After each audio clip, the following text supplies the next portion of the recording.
बिस्मिल्लाहिर्रहमानिर्रहीम।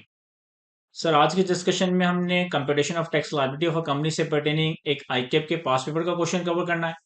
अगेन ये हमारे पास एक कॉम्प्रिहेंसिव क्वेश्चन है जिसमें हमारे पास मल्टीपल कॉन्सेप्ट मल्टीपल टैक्स के प्रोविजंस एक वक्त में अप्लाई होंगे, एक वक्त में हम उनकी प्रैक्टिकल इंप्लीकेशंस देख रहे होंगे। इस सवाल में टर्नओवर टैक्स यानी कि मिनिमम टैक्स अंडर सेक्शन 113 और alternative corporate tax that is ACT under section 113 सी का बड़ा जबरदस्त कॉन्सेप्ट है और भी बहुत सारी चीजें जो कि इस सवाल में हम सीख रहे होंगे। तो रीड करते हैं और सॉल्व करते हैं। विंटर 2015 के अटेम्प्ट का क्वेश्चन नंबर 1 है। 25 मार्क की वेटेज इस सवाल की। सवाल को रीड करने से पहले अगर मैं सवाल की रिक्वायरमेंट को रीड करूं तो कहता है under the provision of income tax ordinance 2001 and rules made there under compute the taxable income and net tax payable or refundable to ZJL for the tax year 2007 and the amount of tax to be carried forward along with the amount of default surcharge if any। तो हमें income tax ordinance के provisions के तहत taxable income calculate करना है, net tax payable या refundable calculate करना है और जो भी टैक्स का अमाउंट कैरी फॉरवर्ड वगैरह होगा टुगेदर विद डिफॉल्ट चार्ज भी कैलकुलेट करना है। कहता है your computation should commence with the profit before tax figure of 46.5 million. अच्छा, अब ये जो जुमला यहाँ पे इन्होंने लिखा है कि आपकी जो कंप्यूटेशन है वो प्रॉफिट बिफोर टैक्स के नंबर से स्टार्ट होनी चाहिए। ये जुमला जिस अटेम्प्ट में ये सवाल पूछा गया था उस अटेम्प्ट में तो रेलिवेंट था, लेकिन आज की तारीख में इसको प्रॉफिट बिफोर टैक्स के नंबर से सॉल्व करना थोड़ा सा डिफिकल्ट हो जाएगा। रीजन भी इनके वक्त के साथ साथ लॉ में बहुत चेंजेस आ जाती है। बेसिकली इस सवाल के अंदर भी एक्सपोर्ट सेल्स का कॉन्सेप्ट है और फाइनेंस एक्ट 2024 से पहले एक्सपोर्ट सेल्स आपकी एफटीआर में टैक्स होती है। एफटीआर से ऑप्ट आउट ऑफ एफटीआर का एक ऑप्शन हुआ करता था। फाइनेंस एक्ट 2024 में एक्सपोर्ट्स को एफटीआर से ही बाहर निकाल दिया, यानी कि अब एक्सपोर्ट सेल्स हमारी एफटीआर ही नहीं है, तो ऑप्ट आउट ऑफ एफटीआर का कोई कॉन्सेप्ट ही आज की तारीख में एग्जिस्ट नहीं करता। तो मैं स्टिल कोशिश करूंगा, लेकिन अगर स्टिल प्रॉफिट बिफोर टैक्स से ये सवाल ना भी सॉल्व हो सका तो हम सेल्स के नंबर से तो इस सवाल को सॉल्व कर ही लेंगे। मैं अगेन रिपीट कर रहा हूँ, जिस अटेम्प्ट में ये सवाल पूछा गया था उस अटेम्प्ट में एक्सपोर्ट सेल्स एफटीआर होती थी और एफटीआर में भी ये ऑप्शन होता था कि हम ऑप्ट आउट ऑफ एफटीआर कर ले, तो इस सवाल में ऑप्ट आउट ऑफ एफटीआर का जिक्र था। लेकिन आज की तारीख में फाइनेंस एक्ट 2024 के बाद अब लॉ में चेंजेस इस तरह से आ गई हैं कि एक्सपोर्ट सेल्स हमारी मिनिमम टैक्स रिजीम में टैक्स होती है। तो जब मिनिमम टैक्स रिजीम में टैक्स होगी इनकम और बाकी इनकम भी है, तो इसका मतलब है हमें कॉमन एक्सपेंसेस की अपोर्शनमेंट करनी पड़ेगी और कॉमन एक्सपेंसेस की अपोर्शन करने की वजह से हो सकता है कि मैं पीबीटी से इस सवाल को सॉल्व ना कर सकूं, मुझे सेल से ही सवाल को सॉल्व करना पड़ेगा। एनीवे मैं कोशिश जरूर करूंगा।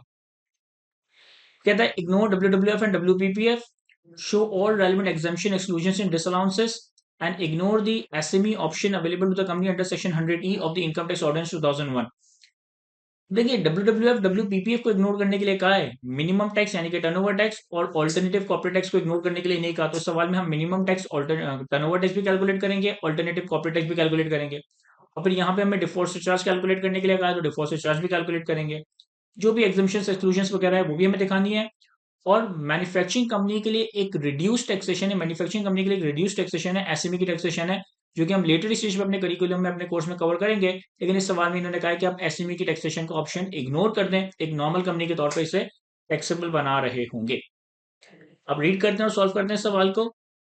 कहता है ZJ limited is an unlisted public company, ये एक अनलिस्टेड पब्लिक कंपनी है, engaged in the business of manufacturing, supply and export of pharmaceutical product।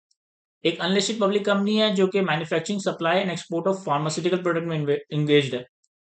Following information has been extracted from ZJL unaudited financial statement. Unaudited financial statements, इस सवाल में इस unaudited के लफ्ज के ऊपर फोकस है।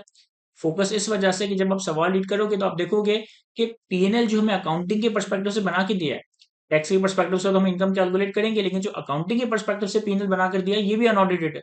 और अनऑडिटेड के लफ्ज में एम्फेसाइज इसलिए कर रहा हूं क्योंकि अकाउंटिंग पीएनएल के अंदर भी इस सवाल के अंदर कुछ एरर्स किए गए जिसको हम अकॉर्डिंगली करेक्ट कर रहे होंगे, रेक्टिफाई कर रहे होंगे। हमारे पास 30 सितंबर 2006 यानी कि अगेन स्पेशल टैक्स ईयर और ये स्पेशल टैक्स ईयर 2007 है। हमारे पास sales, cost of sales, gross profit, admin and selling expense, financial charges, other income और प्रॉफिट बिफोर टैक्सेशन का नंबर आ रहा है। एडिशनल इन्फॉर्मेशन में कहता है कि sale of polio vaccine of ₹30 million to Red Cross mission in Somalia, the entire amount was realised during the year. 30 million की हमने पोलियो वैक्सीन सोमालिया सेल किया, यानी कि सोमालिया एक्सपोर्ट किए, और जो भी 30 मिलियन की प्रोसीड्स थी वो हमने ड्यूरिंग द ईयर ही रियलाइज कर ली, रिकवर कर ली। तो ये हमारी बेसिकली एक्सपोर्ट सेल्स है और एक्सपोर्ट सेल्स है तो एक्सपोर्ट सेल्स होने की वजह से ये हमारा minimum tax regime under section 154 as per the enacted finance act 2024। फिर कहता है कि discounted sales of 3.6 million to one of the NGO operating welfare hospital in KPK province, a discount of 25% was allowed to the NGO on their purchases. अब देखें, income tax law में हमने कोई ऐसा प्रोविजन नहीं पढ़ा कि अगर आप कोई बिजनेस डिस्काउंट देते हो तो वो बिजनेस डिस्काउंट हमारा डिसअलाउ हो जाए। आइदर वो business discount normal business discount हो या एबनॉर्मल बिजनेस डिस्काउंट हो, लेकिन अगर हम बिजनेस डिस्काउंट देते हैं तो ये हमारा बिजनेस एक्सपेंस है और ये हमें अलाउ होना चाहिए। हाँ, अगर किसी रिलेटेड पार्टी को, किसी एसोसिएटेड पार्टी को कोई चीज बेची जा रही है, कोई ट्रांजेक्शन, कोई सेल परचेस हो रहा है between the related party, associated person, तो फिर वहां तो हम फेयर मार्केट वैल्यू को कंसिडर करते हैं। लेकिन अगर सामने वाली पार्टी हमारी रिलेटेड पार्टी नहीं, हमारी एसोसिएटेड पर्सन नहीं, और हम उसे नॉर्मल या एबनॉर्मल बिजनेस डिस्काउंट दे रहे हैं, तो ये बिजनेस डिस्काउंट हमारा बिल्कुल एक अलाउड एक्सपेंडिचर माना चाहिए। फिर कहता है cost of sales includes cost of opening and closing stock in trade of 25.69 million and 29.2 million respectively, comprising of raw material, packing material, work in progress, and finished goods. ZGL computes the cost of stock in trade using the marginal cost method. The value of the opening and closing stock in trade under absorption cost method was 28.46 and 32.35 million respectively. हमारे पास opening और closing cost of हमारे पास opening और closing stock and trade का number दिया हुआ है, और कहता है ये जो स्टॉक एंड ट्रेड कैलकुलेट हुआ है ना, ये मार्जिनल कॉस्टिंग के तहत कैलकुलेट हुआ हुआ है। अगर कंपनी एब्जॉर्प्शन कॉस्टिंग इस्तेमाल करती तो फिर cost of stock and trade के ओपनिंग क्लोजिंग के नंबर ये होते। ये बात हम जानते हैं कि हम एक इनकम फ्रॉम बिजनेस अगर कंपनी के लिए वर्कआउट कर रहे हैं तो कंपनी के लिए इनकम फ्रॉम बिजनेस हम एक्रूअल बेसिस पे वर्कआउट करेंगे। और अगर आप एक्रूअल बेसिस फॉलो कर रहे हो तो फिर आपकी जो इन्वेंट्री, आपके जो स्टॉक है, उसे लाजमन एब्जॉर्प्शन कॉस्टिंग मेथड के तहत मेजर किया जाना चाहिए, ना कि मार्जिनल कॉस्टिंग मेथड के तहत। तो मार्जिनल कॉस्टिंग मेथड के तहत हमारे पास कॉस्ट ऑफ सेल्स कैलकुलेट हुआ हुआ है, ओपनिंग क्लोजिंग स्टॉक दिया हुआ है, इसे हम कन्वर्ट करेंगे किसी तरह से कि हम एब्जॉर्प्शन कॉस्टिंग की कॉस्ट ऑफ सेल्स वर्कआउट कर सके। फिर हमारे पास अकाउंटिंग डेप्रिसिएशन है। फिर हमारे पास एडमिन एंड सेलिंग एक्सपेंस में लिखता है admin and selling expense include admin and selling expense include withholding tax of 6 lakh, that is 20% of the purchase price paid in August 2006, borne by ZGL on the plot of land handed over to the winner of Lucky Draw, which was organized under a sales promotion scheme. ZGL acquired this plot in January 2005 at a cost of 3 million, and the market value of the plot at the time of Lucky Draw was 10 million. ये बड़ी ही tricky adjustment है और मेरे ख्याल है कि 3-4 माह की एडजस्टमेंट होगी। देखो इस एडजस्टमेंट में क्या कह रहा है, कह रहा है हमारी कंपनी ने जनवरी 2005 में 3 मिलियन का एक प्लॉट ऑफ लैंड खरीदा। फिर हमने ये प्लॉट ऑफ लैंड किसी पर्सन को as a lucky draw winner दे दिया। हमने ये प्लॉट ऑफ लैंड खरीदा था 3 मिलियन का, और जिस वक्त हमने इसे लकी ड्रॉ में दिया ना, उस वक्त इसकी फेयर मार्केट वैल्यू थी 10 मिलियन। अब ये जो लकी ड्रॉ में हम ये प्राइस दे रहे हैं, लकी ड्रॉ में जो हम ये इनाम दे रहे हैं, एज अ विदहोल्डिंग एजेंट हमारी जिम्मेदारी थी कि हम इस प्राइस इन विनिंग्स की जो भी वैल्यू है, प्राइस इन विनिंग्स की जो भी फेयर मार्केट वैल्यू है, इसके ऊपर 20% से टैक्स कलेक्ट करके, इसके ऊपर 20% से टैक्स डिडक्ट करके एफबीआर को जमा करवाते। हमने क्या करा, हमने इस 10 मिलियन की वैल्यू का 20% नहीं, बल्कि जो हमारी कॉस्ट थी ना, 3 मिलियन, इस 3 मिलियन का 20%, इस 3 मिलियन का 20% बनता है 6 लाख। ये 6 लाख रुपए भी सामने वाले इनाम जीतने वाले बंदे से रिकवर नहीं किया, बल्कि अपनी जेब से खुद जमा करवा दिया। देखो मैं रिपीट करता हूँ, जनवरी 2005 में हमने एक प्लॉट ऑफ लैंड खरीदा 3 मिलियन का। अगस्त 2006 में हमने ये प्लॉट ऑफ लैंड किसी को ऐसा लकी ड्रॉ इनाम विनर के तौर पे दे दिया। अब जब हम लकी ड्रॉ में कोई इनाम दे रहे हैं तो अंडर सेक्शन 156 हमारी ये जिम्मेदारी बनती है कि हम प्राइज एंड विनिंग्स के ऊपर विदहोल्डिंग टैक्स कलेक्ट या डिडक्ट करके एफबीआर को जमा करवाएं। और हमारी ये जिम्मेदारी बनता है कि जो प्राइज एंड विनिंग्स की फेयर वैल्यू है, यानी कि 10 मिलियन के ऊपर विदहोल्डिंग टैक्स हम रिकवर करके एफबीआर को जमा करवाएं। हमने क्या करा कि हमने विदहोल्डिंग टैक्स सामने वाले बंदे से, जिसने इनाम जीता है, उससे रिकवर नहीं किया, उससे कलेक्ट या डिडक्ट नहीं किया, अपनी जेब से विदहोल्डिंग टैक्स एफबीआर को जमा करवा दिया। और अपनी जेब से भी जो विदहोल्डिंग टैक्स एफबीआर को जमा करवाया ना, वो 10 मिलियन का 20% नहीं, बल्कि जो हमारी कॉस्ट थी ना 3 मिलियन, सिर्फ इस 3 मिलियन का 20% हमने एफबीआर को जमा करवाया। बस इस 3 मिलियन का 20% में विदहोल्डिंग टैक्स अपनी जेब से एफबीआर को जमा करवा दी। ठीक है sir. Rupees 1.8 million paid to improve the embedded feature of production software. Production software के किसी फीचर को इम्प्रूव करने के लिए हमने 18 लाख दिए, तो ऑब्वियसली ये एक इंटेंजिबल बन जाता है, तो यहाँ पे हमें अमोर्टाइजेशन करनी होगी। लाइफ नहीं दी हुई तो हम 25 ईयर की लाइफ पे अमोर्टाइज करेंगे। Rupees 6.5 lakh in respect of cost of 2 ramps. The ramps were build to provide access to person with disabilities. 6.5 lakh रुपए का हमने खर्चा किया है 2 रैम्प, 2 चढ़ाई बनाने के लिए, जो कि माजूर लोगों को एक्सेस प्रोवाइड करेगी। Accounting depreciation of 1.98 million, 1.9 million का अकाउंटिंग डेप्रिसिएशन है। फिर हमारे पास अदर इनकम में भी कुछ है। अदर इनकम में कहता है ₹2450 receive from employ against the sale of 5 vehicle. थोड़ा सा अंग्रेजी पे ध्यान दीजिएगा। Other income includes ₹2450 receive from the employ against the sale of 5 vehicle. हमने एम्प्लॉइज से 24,50,000 रिकवर किए और ये अदर इनकम में आ रहा है। कहता है कि market value and the tax WDV of the vehicle at the time of sale was 5.25 and 3.32 million respectively. As per the company policy, vehicles are sold at their book value. As per the company policy, vehicles are sold at their book value. Company की policy कहता है जो company के employees को हम vehicle इस्तेमाल करने के लिए देते हैं उनको बुक वैल्यू पे व्हीकल दे देते हैं। अब अकाउंटिंग पर्सपेक्टिव से जब आप कोई चीज बुक वैल्यू पे दे रहे हो ना तो अकाउंट्स में कोई गेन और लॉस नहीं आना चाहिए। भाई अगर अकाउंट्स में मेरे पास एक चीज की बुक वैल्यू 100 रुपए आ रही है और मैं आपको वो चीज 100 रुपए की दे दूं तो कैश डेबिट एसेट क्रेडिट हो जाएगा, कोई गेन और लॉस नहीं आना चाहिए। अगर हमने पॉलिसी के हिसाब से इसको बुक वैल्यू पे दिया है तो हमारे पास कोई इनकम आनी नहीं चाहिए थी। एक बात। दूसरी बात, ये हमारी प्रोसीड्स हैं और टैक्स लॉ में गेन और लॉस कैलकुलेट किया जाएगा प्रोसीड्स और टैक्स डब्ल्यूडीवी को कंपेयर करके। सॉरी, प्रोसीड्स और fair market value whichever is higher consideration बनेगी। हमारी एक्चुअल प्रोसीड्स और fair market value whichever is higher consideration बनेगी और कंसिडरेशन और टैक्स डब्ल्यूडीवी का जो डिफरेंस होगा वो हमारा गेन और लॉस बन जाएगा।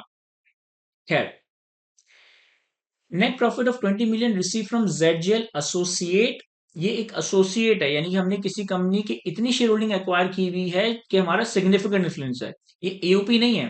एओपी और एसोसिएट दो अलग अलग कॉन्सेप्ट होते हैं, मैं इसे लेटर स्टेज पे मजीद डिस्कस करूंगा। हमने किसी एसोसिएट यानी कि किसी कंपनी के इतने शेयर एक्वायर किए हुए कि हमारा उसमें सिग्निफिकेंट इन्फ्लुएंस है, वहां से हमारे पास 20 मिलियन का नेट प्रॉफिट आ रहा है। And ZGL records its earning from associate under the equity accounting method। और जो हमने अर्निंग्स रिकॉर्ड किए ना ये इक्विटी मेथड ऑफ अकाउंटिंग के तहत रिकॉर्ड की है, जो कि IAS 28 में हम इक्विटी अकाउंटिंग अप्लाई करते हैं। फिर पॉइंट नंबर 3 में कहता है gain on sale of securities in Mali limited a listed company amounting to 6 million. On 1st July 2016, company acquired 2 lakh shares in ML at rupees 50 per share, representing constituting 55% interest in ML. On 1st August 2006, ZGL sold 1 lakh shares in ML at a negotiated price of 85 per share to a foreign investor. The market value of the share at the time of sale was 80 per share. On 15 September 2006, ZGL sold the remaining shares of 1 lakh shares in ML at a negotiated price of 75 per share to the local investor. The market value of these shares at the time of sale was 78 per share. The gain was computed at the average of the negotiated price. ZGL reported the above transaction to the relevant stock exchange through its broker and was in compliance with all the requirements of SECP. Basically, यहाँ पे negotiated deal है कि हमने माली limited के 55% share 2 lakh share 50 रुपए के हिसाब से खरीदे। 1 लाख शेयर हमने 85 रुपए के बेचे जबकि मार्केट वैल्यू 80 रुपए थी। बाकी के 1 लाख शेयर हमने 75 रुपए के बेचे जबकि मार्केट वैल्यू 78 थी। और अकाउंट्स में 6 मिलियन का गेन रिकॉर्ड हुआ है और जो भी गेन वगैरह है वो हमने प्रॉपर्ली स्टॉक एक्सचेंज को रिपोर्ट वगैरह किया। ये basically gain negotiated price basis पे नहीं, एक निगोशिएटेड डील है। तो ऑब्वियसली यहाँ पे capital gain separate block of income का कोई कॉन्सेप्ट अप्लाई होगा। Other information not reflected in above financial statements, ये वो इन्फॉर्मेशन है जो कि ऊपर फाइनेंशियल्स के अंदर इनकॉर्पोरेट नहीं हुई भी है। On 30 June 2006, ZGL received 1250 as a share of income from AOP। हमारे पास share of profit share of income from AOP 12,50,000 and the gross turnover of the AOP was 30 million। ZGL hold 35% in the AOP। देखिए, associate अलग है, AOP अलग है। AOP का मतलब है कि ये कंपनी किसी पार्टनरशिप फर्म का मेंबर है, किसी पार्टनरशिप फर्म का पार्टनर है। और एसोसिएट का मतलब ये है कि हमने किसी और कंपनी के इतने शेयर एक्वायर किए हैं कि हमारा उस कंपनी में सिग्निफिकेंट इन्फ्लुएंस है। 12,50,000 रुपए का हमारे पास शेयर ऑफ एओपी है और उस एओपी का टर्नओवर कितना है 30 मिलियन। फिर further information, total tax depreciation amount to rupees 4.3 million. 4.3 million का टोटल टैक्स डेप्रिसिएशन है। Tax paid under section 147 is quarterly advance tax 1 million. Tax deducted on import of raw material under part 1 of 12 schedule under section 148 is 1.2 million. Tax deducted by distributor under section 153 was 1050 and tax deducted on realization of export proceeds is 6 lakh। सारी withholding tax का data दिया हुआ है। The assessed losses brought forward from tax year 2005 and 2006 were as follow। हमारे पास पिछले 2 सालों के business losses और अनऑब्जर्व डेप्रिसिएशन के नंबर है। तो अगेन एक कॉम्प्रिहेंसिव क्वेश्चन है, बहुत सारे कॉन्सेप्ट्स यहाँ पे अप्लाई होंगे। पहले हम एक दफा इस सवाल को अच्छे से रीड कर लेंगे, फिर हम इसे डिस्कस करेंगे, फिर हम इसे सॉल्व करेंगे। तो पहले आप लोगों ने इस सवाल को अच्छे से रीड करना है, इस वीडियो को पॉज करके फिर इसके सोल्यूशन में आगे कंटिन्यू करना है। चलिए जी, सॉल्व करते हैं सवाल को। सेल्स में हमारे पास 2 तरह की सेल्स थी, एक एक्सपोर्ट सेल्स थी जो कि एमटीआर, एक लोकल सेल्स मतलब डिस्काउंट का डेटा दिया हुआ था, बाकी सेल्स इसका मतलब है लोकल सेल्स होगी एनटीआर। एनटीआर क्यों? हम तो अनलिस्टेड कंपनी है। NTR इसलिए कि हम अनलिस्टेड कंपनी तो है लेकिन हम मैन्युफैक्चरिंग कंपनी है, चूंकि हम मैन्युफैक्चरिंग कर रहे हैं तो हमारी जो लोकल सेल्स है वो नॉर्मल टैक्स रिजीम में जाएगी, जो हमारी एक्सपोर्ट सेल्स है वो मिनिमम टैक्स रिजीम में जाएगी। फिर यहाँ पे हमारे पास कॉस्ट का डाटा था, एक्सपेंसेस का डाटा था। अदर इनकम में हमारे पास डेप्रिशिएबल एसेट की डिस्पोजल पे गेन है, एसोसिएट के हवाले से गेन है जो कि एक नोशनल इनकम है, कैपिटल गेन का अमाउंट है, ईओबी से आने वाला शेयर ऑफ इनकम है। तो हमारे पास बेसिकली अपोर्शनमेंट करने के लिए दो ही इनकम है, एक्सपोर्ट सेल्स और लोकल सेल्स। आ जाए।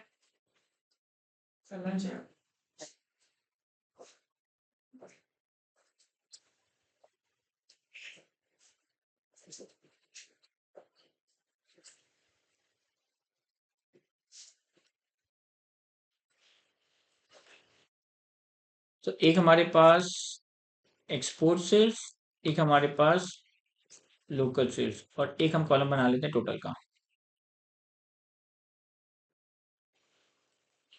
हमारे पास सेल्स का नंबर आ जाएगा। एक्सपोर्ट सेल्स जो है वो हमारी MTR है, लोकल सेल्स जो हमारी NTR है। एक्सपोर्ट सेल्स कितनी है? 30 मिलियन की।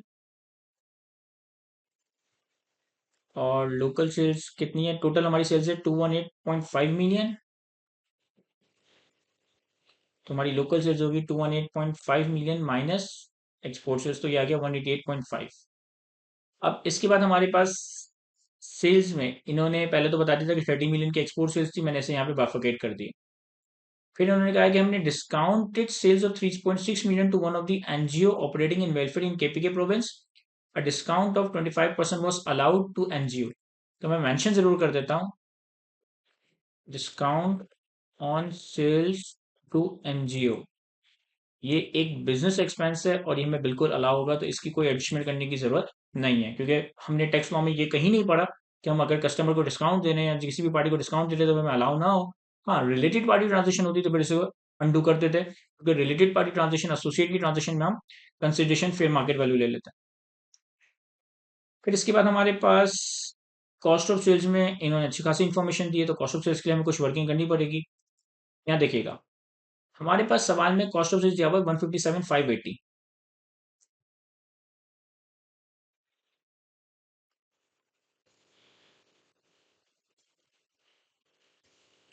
देखिए, कॉस्ट ऑफ सेल्स में इन्होंने क्या कहा है कि इन्होंने कॉस्ट ऑफ सेल्स का नंबर दे दिया 157,580। इन्होंने कहा कि opening closing cost of sales इतना था 25.69 और 29.2, और ये cost of sales marginal costing method के तहत कैलकुलेट किया था। अगर एब्जॉर्प्शन कॉस्टिंग मेथड होता तो opening closing cost of sales ये होता। अब देखो मैं क्या कर रहा हूँ, मैं दो टी अकाउंट बनाता हूँ।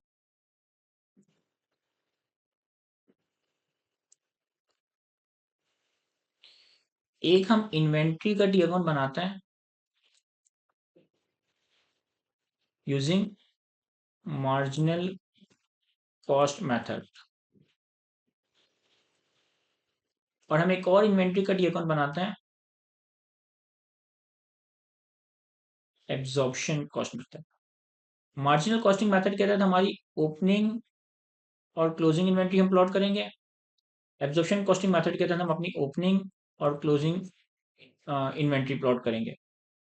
मार्जिनल कॉस्टिंग मेथड के तहत ओपनिंग है 25.69, 25,690,000, और क्लोजिंग है 29,200, 29,200। एब्जॉर्प्शन कॉस्टिंग मेथड के तहत हमारी इन्वेंट्री है 28.46, 28.46,000, और क्लोजिंग है हमारे पास 32.35, 32.35,000। मैं चेक कर लूँ मैंने नंबर सही लिए हैं। 25,690, 25,690, 29,200, 29,200, 28,460, 28,460 और 32,350। ठीक है। अब हमारे पास सवाल में कॉस्ट ऑफ सेल्स गिवन है कितना? हमारे पास कॉस्ट ऑफ सेल्स गिवन है 158,580, 157,580, 157,580,000। और इस कॉस्ट ऑफ सेल्स में अकाउंटिंग डेप्रिसिएशन भी है। अकाउंटिंग डेप्रिसिएशन तो वैसे भी अलाउ नहीं होगा, तो इसे तो पहले ही लेस कर दें। ये कितना है? 2210, 2210,000। ये हमारे पास कॉस्ट ऑफ सेल्स आ गया, ये हमारे पास कॉस्ट ऑफ सेल्स आ गया अदर देन अकाउंटिंग डेप्रिसिएशन। अब देखें, हम ये बात जानते हैं कि इन्वेंट्री का डी अकाउंट काम कैसे करता है। इन्वेंट्री का डी अकाउंट काम कैसे करता है? इन्वेंट्री की डी अकाउंट में डेबिट साइड पे ओपनिंग परचेजेस आ रही होती है, क्रेडिट साइड पे हमारे पास कॉस्ट ऑफ सेल्स और क्लोजिंग आ रही होती है। हमारे पास मार्जिनल कॉस्टिंग मेथड क्या है, तो ओपनिंग और क्लोजिंग इन्वेंट्री अवेलेबल है और कॉस्ट ऑफ सेल्स का नंबर अवेलेबल है। तो अगर मैं मार्जिनल कॉस्टिंग के अकाउंट में ओपनिंग इन्वेंट्री, क्लोजिंग इन्वेंट्री और कॉस्ट ऑफ सेल्स का नंबर रखूं, तो मैं बैलेंसिंग परचेजेस कैलकुलेट कर सकता हूं। तो मैंने यहाँ पे बैलेंसिंग परचेजेस कैलकुलेट कर लिया, closing stock plus cost of sales minus opening stock. तो ये आ गया 158.88, हमने 158.88 की परचेज की। अब अगर एब्जॉर्प्शन कॉस्टिंग मेथड में हमारे पास ओपनिंग इन्वेंट्री है, क्लोजिंग इन्वेंट्री है और हम यहाँ परचेजेस का नंबर एक्चुअल प्लॉट करें, तो हमारे पास 158,880। अब यहाँ हमारे पास कॉस्ट ऑफ सेल्स का नंबर बैलेंसिंग आएगा और ये कॉस्ट ऑफ सेल्स का नंबर वो है जो कि अगर इन्वेंट्री एब्जॉर्प्शन कॉस्टिंग मेथड के तहत होती तो ये कॉस्ट ऑफ सेल्स बन रहा होता। मैं रिपीट करता हूँ, पहले मार्जिनल कॉस्टिंग मेथड के तहत ओपनिंग इन्वेंट्री, क्लोजिंग इन्वेंट्री और कॉस्ट ऑफ सेल्स का नंबर रखकर हमने परचेजेस कैलकुलेट की। फिर एब्जॉर्प्शन कॉस्टिंग मेथड के तहत इन्वेंट्री का एक और डी अकाउंट बनाया, opening inventory, purchases, closing inventory रखकर हमने cost of sales as per absorption costing method calculate किया। ठीक है, अब हम अपने सेल्स के नंबर से, अब हम अपने सेल्स के नंबर से लेस कर देंगे कॉस्ट ऑफ सेल्स जो कि हमने वर्किंग वन में कैलकुलेट किया, और ये है हमारे पास 154,990। डेप्रिसिएशन को मैं पहले ही यहां से बाहर कर चुका था, तो इसमें डेप्रिसिएशन ऑब्वियसली नहीं होगा। अब हम सिंपली क्या करेंगे, इस कॉस्ट ऑफ सेल्स के कॉमन एक्सपेंस को, इस कॉस्ट ऑफ सेल्स के कॉमन एक्सपेंस को दोनों के रेवेन्यू के रेशियो में पोर्शन कर देंगे। तो मैंने फॉर्मूला लगा दिया अपोर्शनमेंट का, ये अपोर्शन हो गया। पोर्शन करने के बाद हमारे पास एक्सपोर्ट सेल्स का ग्रॉस प्रॉफिट आ गया, लोकल सेल्स का ग्रॉस प्रॉफिट आ गया। ठीक है, इसके बाद फिर क्या है, इसके बाद फिर हमारे पास एडमिनिस्ट्रेटिव एक्सपेंसेस में कुछ इन्फॉर्मेशन वगैरह दी हुई है, इसके लिए हम एक वर्किंग कर लेते हैं।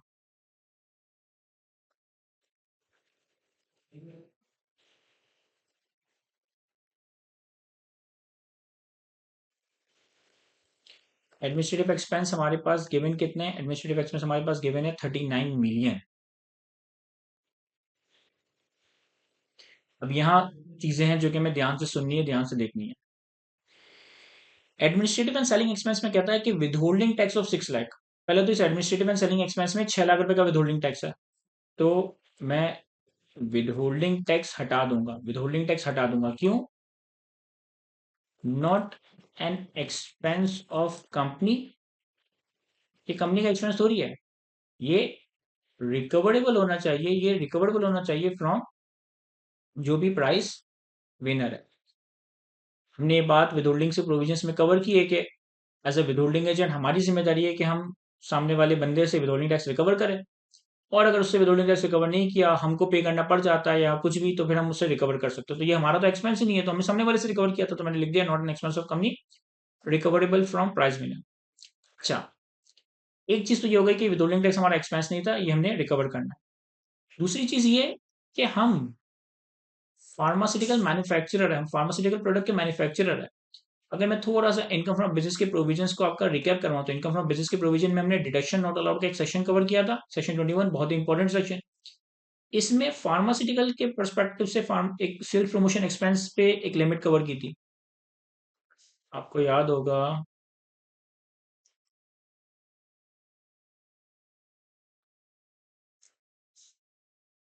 जी, any expenditure in respect of sales promotion advertising and publicity in excess of 10% of turnover incurred by the pharmaceutical, कि फार्मास्यूटिकल मैन्युफैक्चरर को सेल्स प्रमोशन एडवर्टाइजिंग और मार्केटिंग के ऊपर 10% ऑफ द टर्नओवर से ज्यादा एक्सपेंस अलाउ नहीं होगा। अब अगर हम देखें कि जो हमने ये क्या करा था, ये हमने प्रमोशन स्कीम चलाई थी, सेल्स प्रमोशन स्कीम चलाई थी। तो सेल्स प्रमोशन स्कीम, अब यहाँ पे मैं अगर देखूं, तो हमने जो प्लॉट दिया है उसकी हमारे पास एक्सपेंस कितना रिकॉर्ड हुआ होगा, 3 मिलियन। हमने जो प्लॉट दिया उस पर एक्सपेंस कितना रिकॉर्ड हुआ होगा, 3 मिलियन। और 3 मिलियन का एक्सपेंस रिकॉर्ड हुआ है क्योंकि 3 मिलियन की हद तक ही हमने विदहोल्डिंग टैक्स जमा कराया है। 10 मिलियन पे तो विदहोल्डिंग टैक्स जमा ही नहीं करवाया, तो जितना विदहोल्डिंग जमा करवाया उतना ही एक्सपेंस वाला होगा। एक्चुअली विदहोल्डिंग 10 मिलियन पे करनी थी, लेकिन जमा कितना करवाया 3 मिलियन, तो एक्सपेंस भी कितना लाऊंगा अप टू 3 मिलियन, क्योंकि 7 मिलियन पे विदहोल्डिंग टैक्स जमा ही नहीं करवाया। और हमारा टर्नओवर कितना है 218 मिलियन।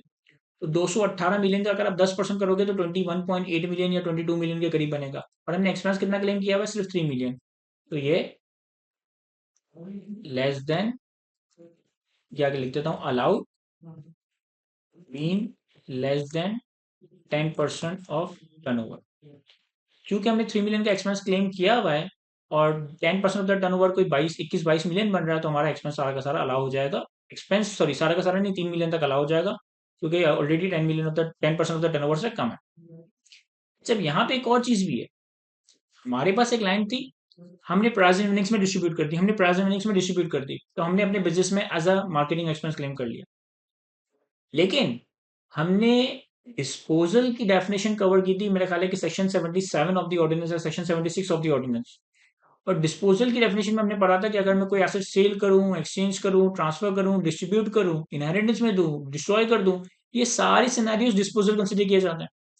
अगर एक कैपिटल एसेट लैंड है ना, लैंड एक कैपिटल एसेट है, अगर मैं ये land as a capital asset gift के तौर पर डिस्ट्रीब्यूट कर रहा हूँ, तो मेरी कंपनी के परस्पेक्टिव से तो ये डिस्पोजल ऑफ कैपिटल एसेट है। ये मैंने सेल्स प्रमोशन की स्कीम में दिया, लेकिन मैंने फ्री ऑफ कॉस्ट डिस्ट्रीब्यूट कर दिया ना। तो फ्री ऑफ कॉस्ट डिस्ट्रीब्यूट करना मेरे लिए डिस्पोजल इवेंट है, और ये यहाँ पे डिस्पोजल ऑफ कैपिटल गेन यानी कि disposal of capital asset trigger होगा, एक कैपिटल गेन इंप्लीकेशन अराइज होगी। तो इस कैपिटल गेन इंप्लीकेशन को हम लेटर स्टेज पे कवर करेंगे, क्योंकि पहले सारी इनकम कैलकुलेट करें। तो यहाँ पे capital gain on immovable property का सिनेरियो भी आएगा। फिर हमारे पास प्रोडक्शन सॉफ्टवेयर का 18 लाख का खर्चा है।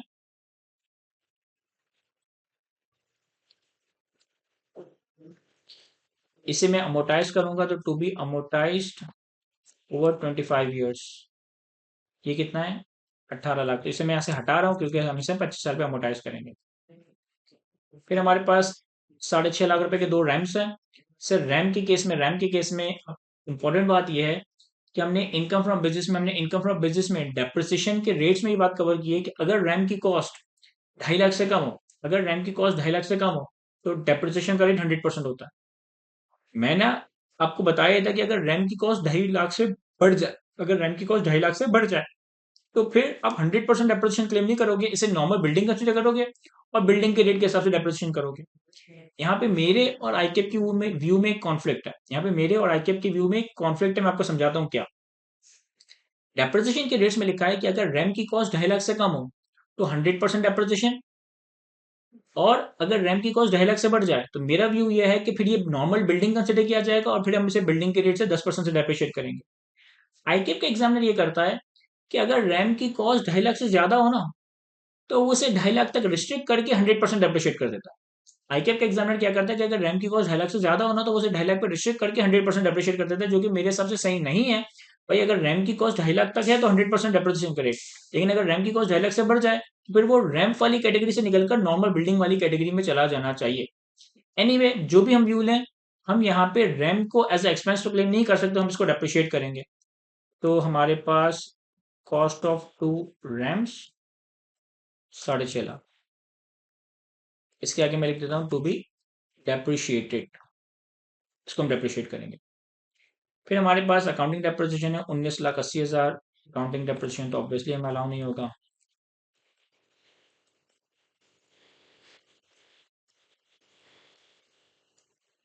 मैंने सारी चीज़ें कंसिडर कर ली, विदहोल्डिंग टैक्स ले लिया, production software, RAM, accounting depreciation, ठीक है। ये हमारे पास एडमिनिस्ट्रेटिव और सेलिंग एक्सपेंसेस आ गए। इनको हम अपोर्शनमेंट कर देते हैं।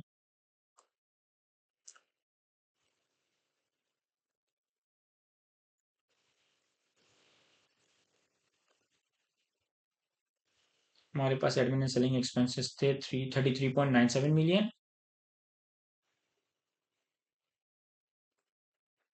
और इसको अगर हम रेवेन्यू की बेसिस पर अपोर्शन करें, 33.97 मल्टीप्लाई बाय 30 डिवाइडेड बाय 218.5, हमने इसे अपोर्शन कर दिया।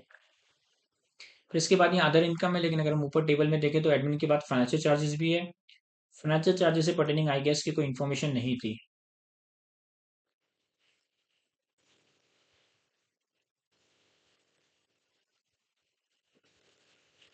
फाइनेंशियल चार्जेस कितने हैं हमारे पास, 4.7 मिलियन। 4.7 मिलियन को भी हम अपोर्शन कर देंगे।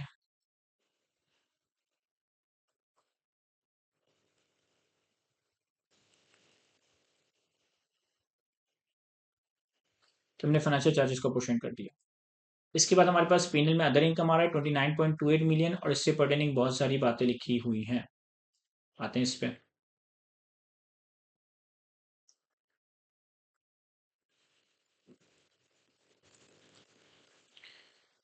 अदर इनकम का हमारे पास गिवन नंबर कितना है? 29.28 मिलियन, 29280000। अब इसमें हमारे पास क्या क्या दिया हुआ है?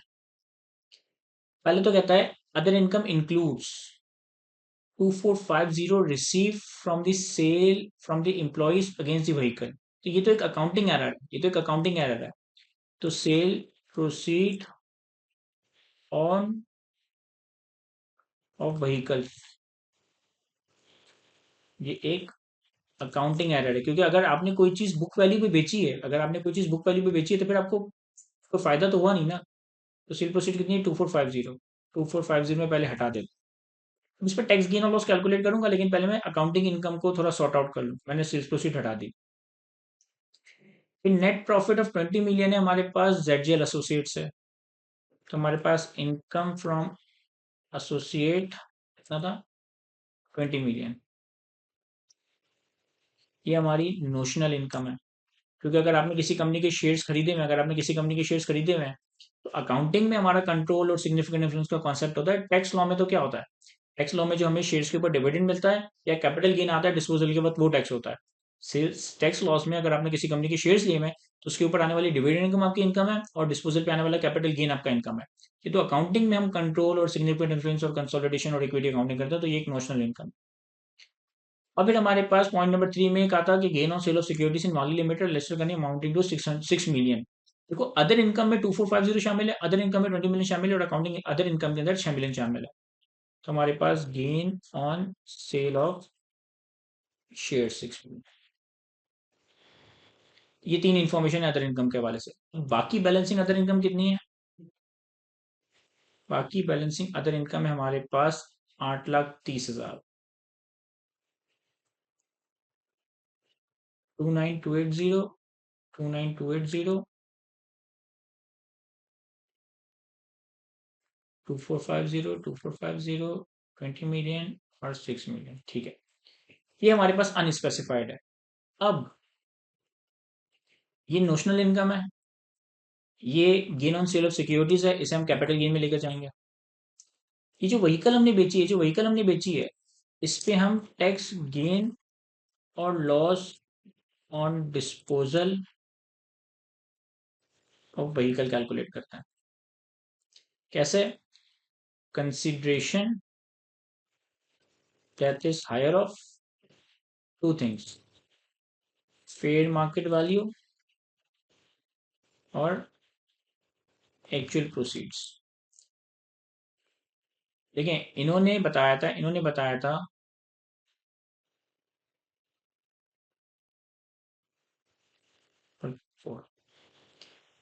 था कि जो व्हीकल्स हमने एम्प्लॉयज को कंपनी की पॉलिसी के तहत बुक वैल्यू पे दी, हमारी बुक वैल्यू के अगेंस्ट में पैसा कितना मिला? 24,50,000।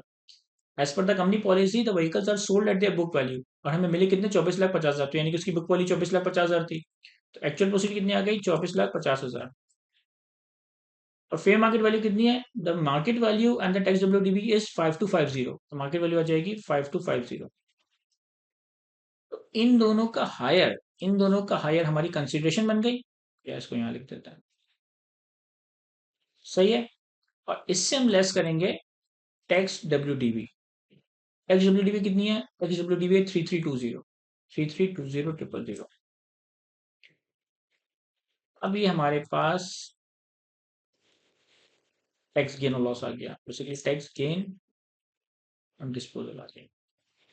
अब मैं आपको एक बहुत इंपॉर्टेंट बात समझाने लगा हूं, जरा ध्यान से सुनिएगा। देखिए, याद रखिएगा कि जो एक्सपेंसेस होते हैं ना, जो एक्सपेंसेस होते हैं, और एक्सपेंसेस में भी अगर कॉमन एक्सपेंसेस हैं, तो कॉमन एक्सपेंसेस की हम करते हैं अपोर्शनमेंट। ठीक है, कॉमन एक्सपेंसेस की हम करते हैं अपोर्शनमेंट।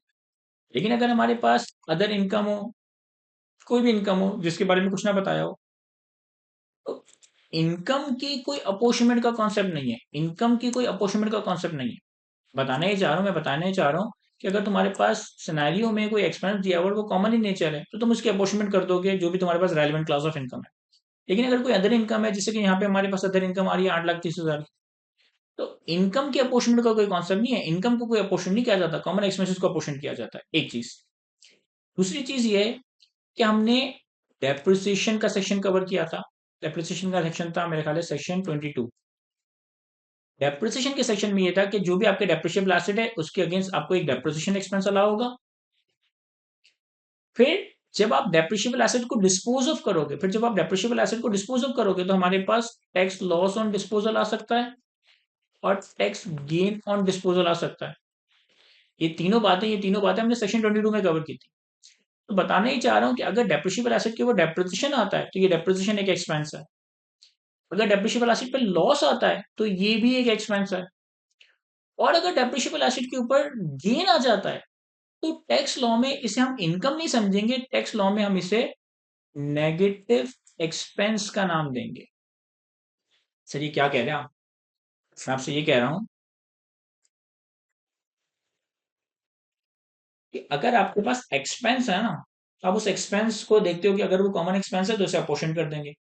लेकिन अगर आपके पास कोई इनकम है और अदर इनकम है, कोई इस तरह की इनकम है जिसके बारे में बताया नहीं, तो हम ये नहीं कहेंगे ये कॉमन एक्सपेंस, कॉमन इनकम है और उसकी अपोर्शमेंट कर दो। इनकम की अपोर्शमेंट का कॉन्सेप्ट नहीं है, एक्सपेंसेस की अपोर्शमेंट का कॉन्सेप्ट है। ये एक बात हो गई। डेप्रिसिएशन के सेक्शन में ये था कि डेप्रिशिएबल एसेट पे हम डेप्रिसिएशन एक्सपेंस क्लेम करेंगे। जब डेप्रिशिएबल एसेट को बेचेंगे तो गेन या लॉस आएगा। अगर लॉस आएगा तो इसे हमने डेप्रिसिएशन के ही सेक्शन में कवर किया था और ये डेप्रिसिएशन के सेक्शन में एज अ एक्सपेंस कवर किया था। और अगर डेप्रिशिएबल एसेट के डिस्पोजल पे गेन आता है तो ये गेन कोई इनकम नहीं है, ये गेन बेसिकली उस डेप्रिशिएबल एसेट से पर्टेन करता है, यानी कि ये गेन एक तरीके से नेगेटिव इनकम है, नेगेटिव एक्सपेंस है। तो बताने ही चाह रहा हूँ कि ये जो 8,30,000 रुपए की अदर इनकम है इसकी कोई अपोर्शनमेंट नहीं होगी। लेकिन ये जो तुम्हारे पास टैक्स गेन ऑन डिस्पोजल आया है, ये गेन बेसिकली कोई इनकम नहीं है, ये एक नेगेटिव एक्सपेंस है, क्योंकि तुमने डेप्रिशिएबल एसेट पे डिस्पोजल पे गेन कमाया। तो ये गेन एक नेगेटिव एक्सपेंस है, तो इसको हम अपोर्शन कर रहे होंगे। तो मैंने अदर इनकम से सेल प्रोसीड ऑफ 5 व्हीकल हटा दिया, इनकम फ्रॉम एसोसिएट हटा दिया, gain on sale of shares हटा दिया, अदर इनकम ये बच गई, इसे मैं अदर इनकम के तौर पे दिखाऊंगा। और ये जो टैक्स गेन ऑन डिस्पोजल आया वर्किंग फॉर, इससे हम अपोर्शन कर देंगे।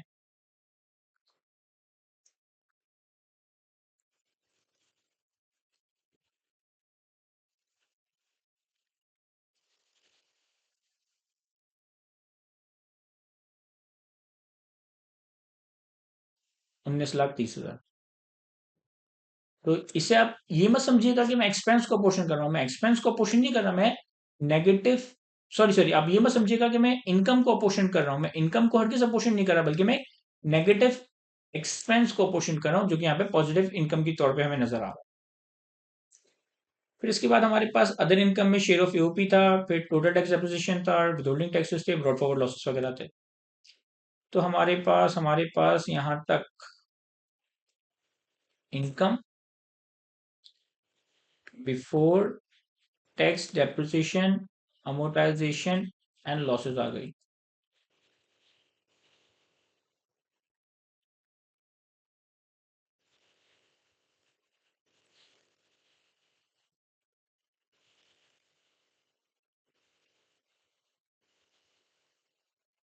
ठीक है, income before depreciation, amortisation and losses आ गया। अब हम लेस करते हैं टैक्स अमोर्टाइजेशन, अब हम लेस करते हैं टैक्स डेप्रिसिएशन। अब यहाँ पे एक मजे की चीजें सुनिएगा। हमारे पास एक एसेट था जिसे हमने अमोर्टाइज करना था, ये सॉफ्टवेयर, प्रोडक्शन सॉफ्टवेयर 18 लाख का। तो 18 लाख के प्रोडक्शन सॉफ्टवेयर की हमें लाइफ नहीं दी हुई, इसे 25 साल पे अमोर्टाइज कर देंगे। तो ये आ जाएगा 18 लाख डिवाइडेड बाई 25।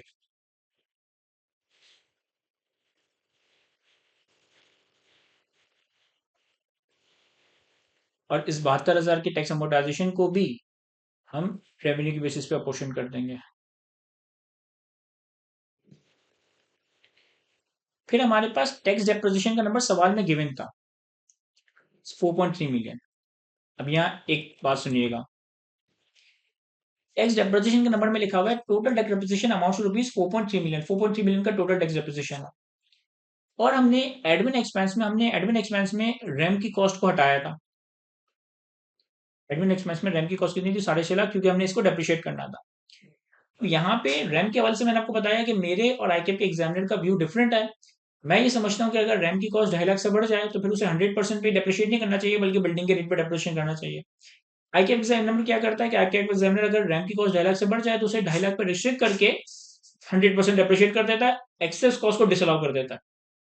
यहाँ पे मेरे और आईकेप का व्यू डिफरेंट है, लेकिन मैं एक ऐसी अजम्पशन ले सकता हूँ कि ये कॉन्फ्लिक्ट अराइज ही ना हो। मैं अजम्पशन ये ले सकता हूँ कि हमारे पास सवाल में टोटल टैक्स डेप्रिसिएशन दिया हुआ है ना 4.3 मिलियन। तो मैं अज्यूम कर लूं कि हमने जो रैम यहाँ से हटाया ना, जो रैम की कॉस्ट यहाँ से हटाई ना, इसका डेप्रिसिएशन इन्होंने कैलकुलेट करके यहाँ शामिल कर दिया है। Assume to include depreciation on ram. मैं ये अज्यूम कर रहा हूँ कि जो रैम का डेप्रिसिएशन बनता था लीगली, कोई सा भी व्यू ले, मेरा वाला व्यू ले या आईके वाला व्यू ले, लेकिन मैं अज्यूम ये कर लेता हूँ कि भाई रैम का जो भी डेप्रिसिएशन बनता था ना, वो ऑलरेडी लॉ में, ऑलरेडी एग्जामिनर ने इस डेप्रिसिएशन के नंबर में शामिल कर दिया, 4.3 के अंदर शामिल है। तो हमने ये एजम्पशन ले ली, तो जैसे भी डेप्रिसिएशन लिया वो उसके अंदर शामिल है, बस हमने इसको अपोर्शन कर देना है। तो 4.3 मिलियन मल्टीप्लाई बाय एक्सपोर्ट्स का revenue divided by total revenue, और यहाँ पे आ गया। अब ये हमारे पास इनकम फ्रॉम बिजनेस का नंबर आ गया, ये हमारे पास इनकम फ्रॉम बिजनेस का नंबर आ गया आफ्टर डेप्रिसिएशन। ये हमारे पास इनकम फ्रॉम बिजनेस का नंबर आ गया आफ्टर डेप्रिसिएशन। लेकिन स्टिल ये जो इनकम का नंबर आया है, ये बिफोर लॉसेज है। अब थोड़े से टैक्स रिटर्न की तरफ आते हैं, क्योंकि रिटर्न में भी बहुत सारी चीजें जानी है। तो हमारे पास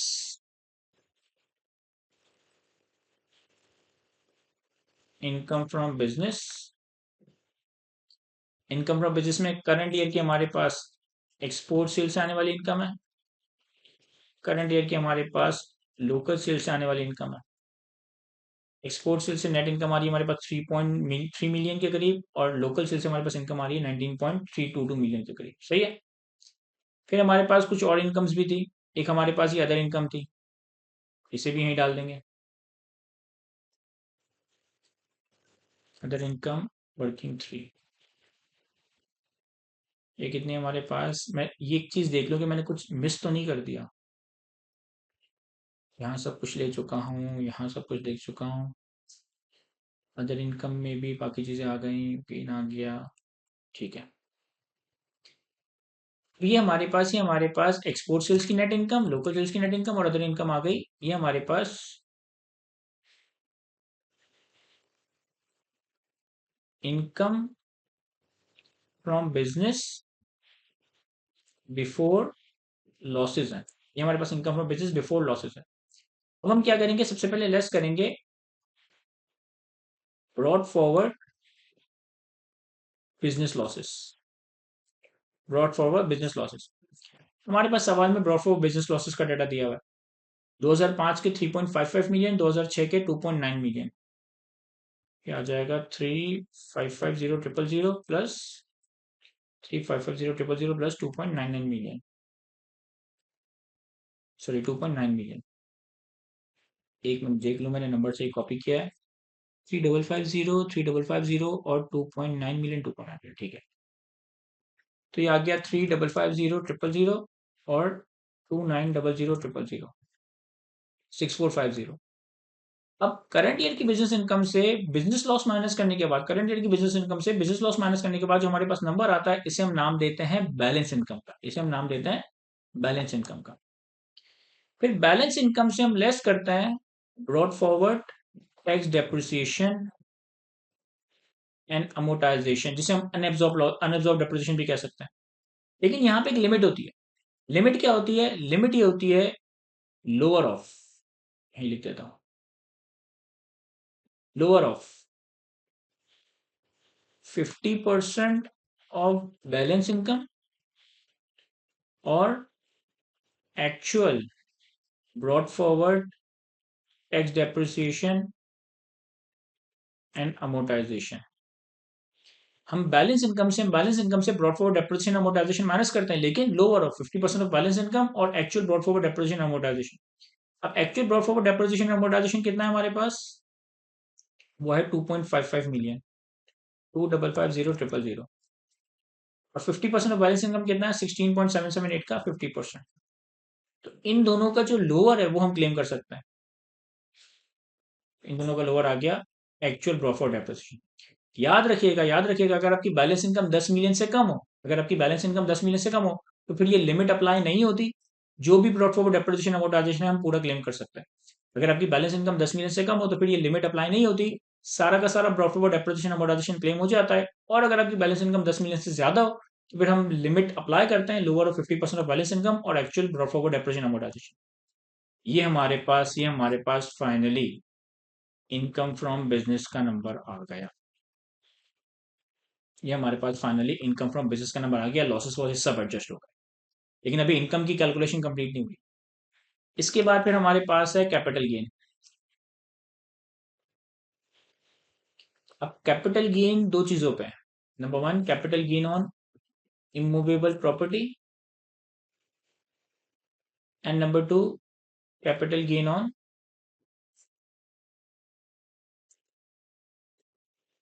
securities. Capital gain on immovable property, capital gain on securities. Immovable property के केस में हम क्या करेंगे? कंसिडरेशन लेंगे। सर इमूवेबल प्रॉपर्टी कौन सी? Immovable property plot of land जो हमने डिस्ट्रीब्यूट कर दिया था as a prize in meanings.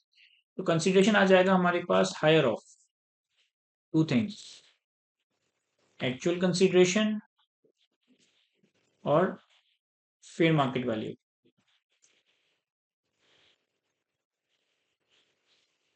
Actual consideration कितनी है? सर इन्होंने कहा था कि हमने प्राइस के तौर पर डिस्ट्रीब्यूट किया, तो एक्चुअल कंसिडरेशन तो जीरो हो गई। फेयर मार्केट वैल्यू कितनी है? फेयर मार्केट वैल्यू है 10 मिलियन।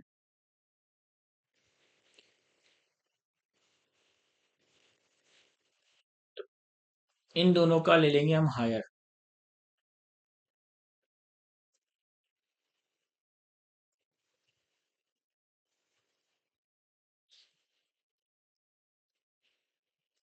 इससे हम लेस करेंगे कॉस्ट ऑफ लैंड। हमने ये लैंड कितने की खरीदी थी? हमने ये लैंड खरीदी थी 3 मिलियन की। तो ये हमारे पास आ गया gain on disposal of immovable property. Gain on disposal of immovable property 7 million. फिर आते हैं हम कैपिटल गेन ऑन सिक्योरिटीज पे। फिर आते हैं हम क्या गेन ऑन सिक्योरिटीज। ये हमारी निगोशिएटेड डील है। सर निगोशिएटेड डील आप बार बार क्यों कह रहे हैं? निगोशिएटेड डील में बार बार इसलिए कह रहा हूँ, मुझे निगोशिएटेड की स्पेलिंग नहीं आ रही। खैर, निगोशिएटेड लिखा हुआ था बल्कि सवाल में।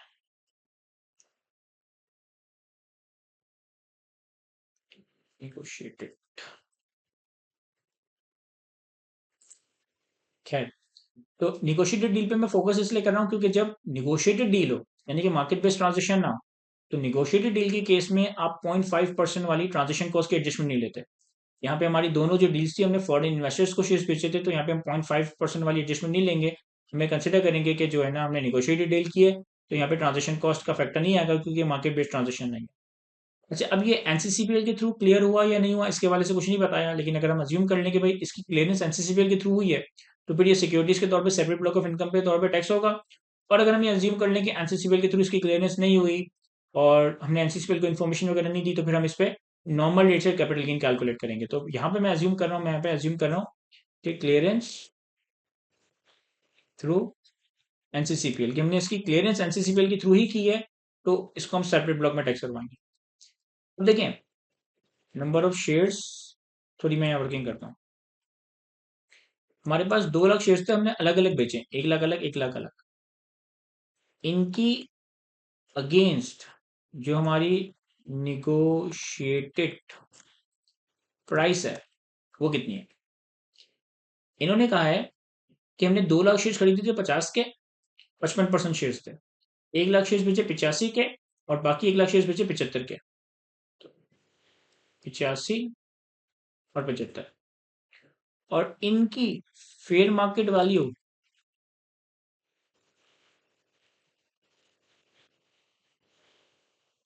एट डिस्पोजल कितनी है?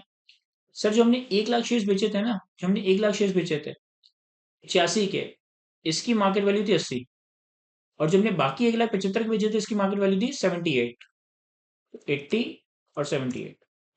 अब जो हमारे पास कंसिडरेशन आएगा वो आएगा हायर ऑफ अबव। इन दोनों में हायर आ जाएगा 85 और इन दोनों में हायर आ जाएगा 78। ठीक है, फिर लेस कॉस्ट। कॉस्ट कितनी है सर? हमने शेयर खरीदे थे 50 रुपए के हिसाब से, तो ये आ जाएगा 50, ये आ जाएगा 50। तो गेन पर शेयर 85 माइनस 50 और 78 माइनस 50 आ गए। तो हमारे पास जो कैपिटल गेन आएगा that would be 1 lakh shares multiply by gain पर शेयर। शुरू के 1 लाख शेयर्स पे 3.5 का गेन हुआ, दूसरे 1 लाख शेयर्स के ऊपर 2.8 का गेन हुआ। देखो ये टोटल गेन कितना बन रहा है? टोटल गेन बन रहा है 6.3 million, 6.3 million.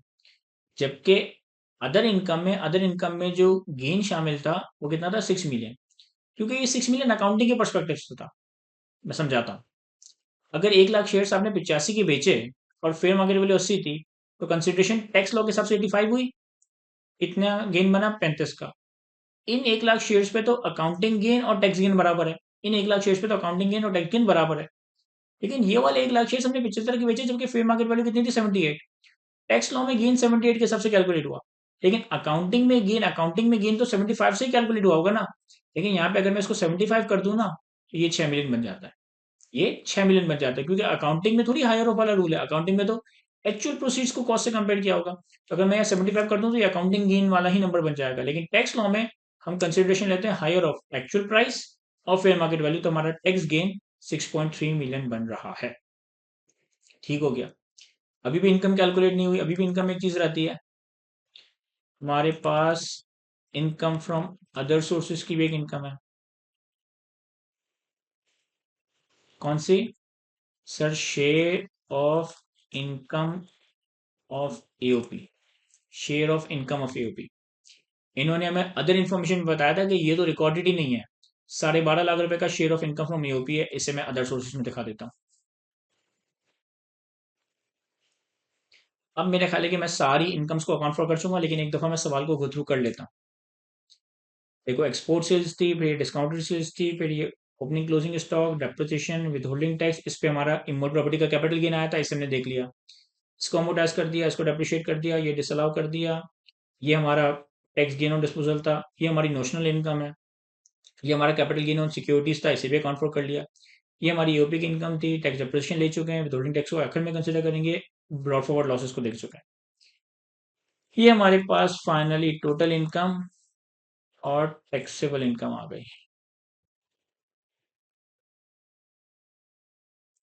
Income from business, capital gain on securities, capital gain on more property, capital gain on securities और share of AOP. Taxable income से मैं यहीं पे लेस कर देता हूं separate block of income. Separate block of income में सवाल में दो चीजें हैं, एक तो इमोल प्रॉपर्टी का 7 मिलियन और एक सिक्योरिटीज का 6.3 मिलियन। तो ये हमारे पास आ जाएगा other taxable income. Other taxable income calculate करने के बाद अब हम टैक्स लायबिलिटी कैलकुलेट करते हैं। अपने टैक्स लायबिलिटी हमारे पास एमटीआर की इनकम है इस सवाल के अंदर, फिर कैपिटल गेन की कुछ इनकम है, फिर हमारे पास अदर इनकम वगैरह है।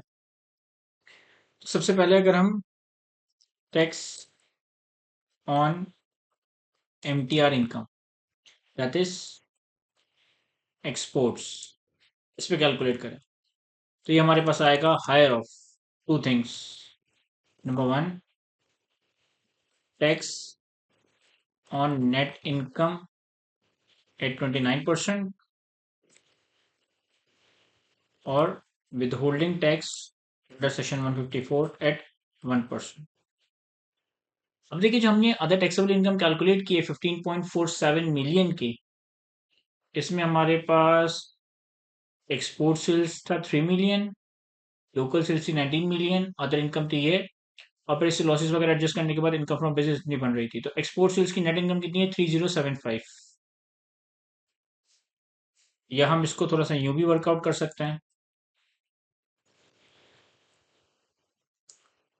कि हमने टैक्स लायबिलिटी में सबसे पहले लिखा tax on taxable income at 29%। Tax on taxable income at 29% के जो हमारी अदर टैक्सेबल इनकम है इस पे हमने 29% से टैक्स कैलकुलेट कर लिया। ठीक है। अब इस 29% से जो हमने टैक्स कैलकुलेट किया अपनी अदर टैक्सेबल इनकम में, इसमें एनटीआर और एमटीआर, एनटीआर और एमटीआर दोनों का टैक्स शामिल होगा।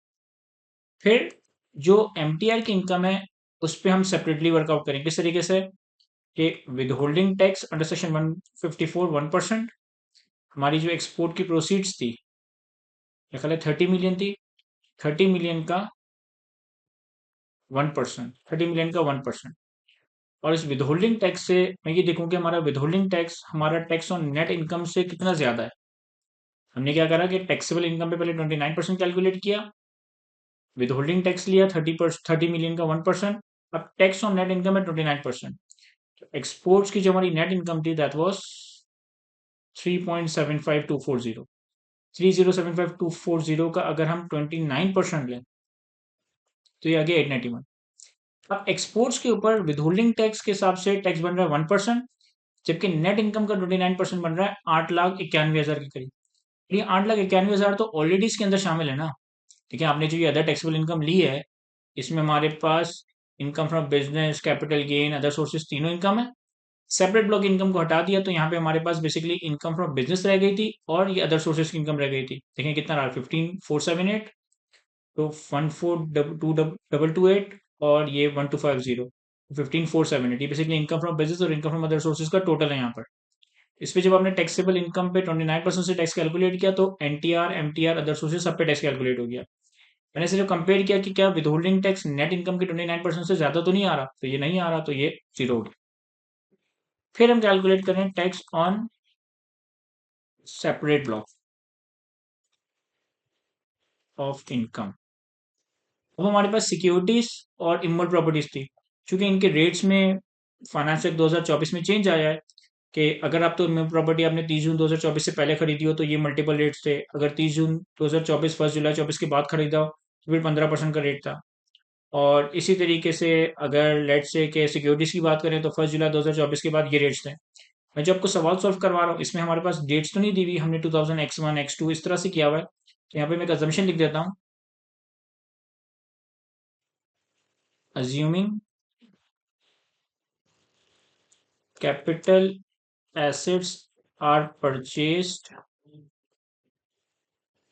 after 1 जुलाई 2024। ठीक है, तो हमारे पास एक है capital gain tax on immovable property, इसके ऊपर भी हमारा 15% का रेट लगेगा, और capital gain tax on securities.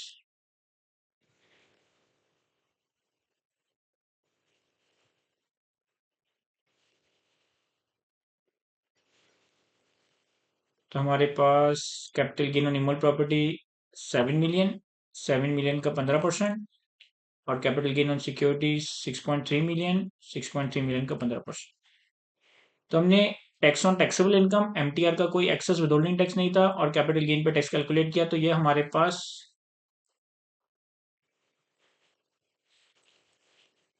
Tax liability at applicable date आ गई, टैक्स लायबिलिटी एप्लीकेबल डेट आ गई। अब हम इसे कंपेयर करेंगे टर्नओवर टैक्स अंडर सेक्शन 113, और हम इसे कंपेयर करेंगे alternative corporate tax under section 113C। इसके लिए मुझे कुछ वर्किंग्स करना पड़ेगी। मैंने लास्ट वर्किंग की थी वर्किंग 4 तक, अब हम आते हैं working 5। Turnover tax under section 113। ठीक है, हमारे पास सवाल में टर्नओवर या सेल्स गिवन कितनी है। सर हमारे पास सवाल में जो सेल्स का नंबर गिवन था वो 218.5 मिलियन था, 218.5 मिलियन। सही है। एक्सपोर्ट्स चूंकि एमटीआर का पार्ट है तो ये टर्नओवर का पार्ट बनेगा। Discounted sales. अब हमने सेक्शन 113 में टर्नओवर की डेफिनेशन कवर की थी। टर्नओवर की डेफिनेशन में ये था कि gross receipts exclusive of sales tax and federal excise duty और any trade discount shown on invoice और bill derived from the gross sales और sale of goods. Trade discount कब उस वक्त माइनस करेंगे जब वो इनवॉइस पे शो हुआ हुआ। ट्रेड डिस्काउंट कब उस वक्त माइनस करोगे जब आप इनवॉइस पे शो हुआ हुआ हो। Exclusive of sales tax and FED and trade discount shown on invoice. हमारे पास एक डिस्काउंटेड सेल्स थी इस सवाल में, ये वाली। यहाँ ये नहीं बताया कि डिस्काउंट इनवॉइस पे मेंशन है या नहीं। अगर तो हम ये अज्यूम कर लें कि discount is mentioned on invoice, तो फिर आपको कुछ भी करने की जरूरत नहीं है। लेकिन हम कुछ ऐसा काम करते हैं जिसमें हम ये अजम्पशन लेंगे हमें कुछ काम करना पड़े, तो मैं अज्यूम कर लेता हूँ discount is not mention invoice, कि डिस्काउंट इनवॉइस पे मेंशन नहीं है। ये जो ट्रेड डिस्काउंट ये इनवॉइस पे मेंशन नहीं है, तो हम क्या करेंगे, हम डिस्काउंट का नंबर भी इस टर्नओवर में ऐड करेंगे। कितना था, इन्होंने कहा था कि डिस्काउंटेड सेल्स ऑफ 3.6 मिलियन और 25% डिस्काउंट था। तो 3.6 million represent 75%, multiply by 25 divide by 75 करते हैं। देखो, सेल्स है जिसमें से डिस्काउंट लेस हुआ 25% का, तो नेट सेल्स कितनी है 75%। ठीक है, अगर ये 3.6 मिलियन है तो ये कितनी होगी 3.6 million divided by 75 multiply by 25। तो ये कितना बन जाएगा, दिस प्लस दिस 4.8 मिलियन। तो 4.8 मिलियन में से 3.6 मिलियन तो ऑलरेडी इसमें शामिल है, हमने 25% का डिस्काउंट का एलिमेंट भी ऐड कर दिया इस अजम्पशन पे कि डिस्काउंट इनवॉइस में मेंशन नहीं है। नहीं नहीं, हमने अज्यूम कर दिया कि डिस्काउंट इनवॉइस पे मेंशन नहीं है, तो हमने 12 लाख रुपए इसमें ऐड कर दी। अच्छा, और कोई एडजस्टमेंट? सर हमारे पास, हमने व्हीकल्स बेची थी, तो व्हीकल्स की जो सेल प्रोसीड्स या कंसिडरेशन थी ये भी हमारे टर्नओवर का पार्ट बनेगी, क्योंकि हमने टर्नओवर की डेफिनेशन में ही कवर किया था कि for the removal of doubt it is clarified that the definition of turnover receipts of all business activities from the sale of immovable property where such receipts is taxable under. अगर किसी भी sale proceeds को हम income from business में tax करवाना तो इसकी sale proceeds भी टर्नओवर का पार्ट बनेगी, including but not limited to sale of immovable property या कोई और डेप्रिशिएबल एसेट की सेल प्रोसीड भी आपके टर्नओवर का पार्ट बनती है। तो हमारे पास प्रोसीड ऑफ 5 व्हीकल्स, वो कितना था हमारे पास। सर हमने बेची कम की थी लेकिन कंसिडरेशन ज्यादा बन रही थी। ये रहा, बेची थी हमने 2450 की, फेयर मार्केट वैल्यू थी 5250, तो ये 5250 ही यहाँ पे आएगा। इसको लिंक कर देता हूँ। और कोई चीज, अदर इन्फॉर्मेशन में हमारे पास एओपी की इनकम आ रही थी और एओपी का टर्नओवर आ रहा था, टर्नओवर की ही डेफिनेशन में हमने पढ़ा था, कि अगर एक कंपनी किसी एओपी की मेंबर है तो उस एओपी के टर्नओवर में जो कंपनी का हिस्सा है वो भी हम कंपनी के टर्नओवर में शामिल कर देंगे। तो ये हमारे पास आ गया 30 मिलियन और हमारा शेयर कितना है 35%। तो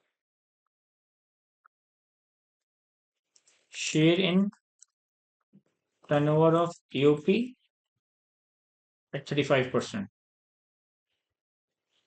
एओपी का टर्नओवर था 30 मिलियन, 30 मिलियन का 35%, 10.5 मिलियन। ये हमारे पास आ गया टर्नओवर अंडर सेक्शन 113। अब हम इस पे कैलकुलेट करेंगे टर्नओवर टैक्स। अच्छा, वैसे तो रेट 1.25% है, लेकिन चूंकि हम फार्मास्यूटिकल मैन्युफैक्चरर है, हो सकता है कि फार्मास्यूटिकल मैन्युफैक्चरर के लिए कोई अलग रेट हो। मैं देख लेता हूँ यहाँ पे, Swiss southern, international airline, poultry, oil refineries, motorcycle company, distribution of pharmaceutical product, fast moving consumer goods and cigarettes. तो फार्मास्यूटिकल प्रोडक्ट के डिस्ट्रीब्यूटर के लिए 0.25% का रेट है, लेकिन फार्मास्यूटिकल के मैन्युफैक्चरर के लिए कोई रिड्यूस रेट नहीं है, यहाँ पे मुझे नजर नहीं आ रहा। तो 1.25% का जनरल रेट अप्लाई होगा। टर्नओवर टैक्स एट 1.25%, ये आ गया 235,450 का 1.25%, 2.9 मिलियन।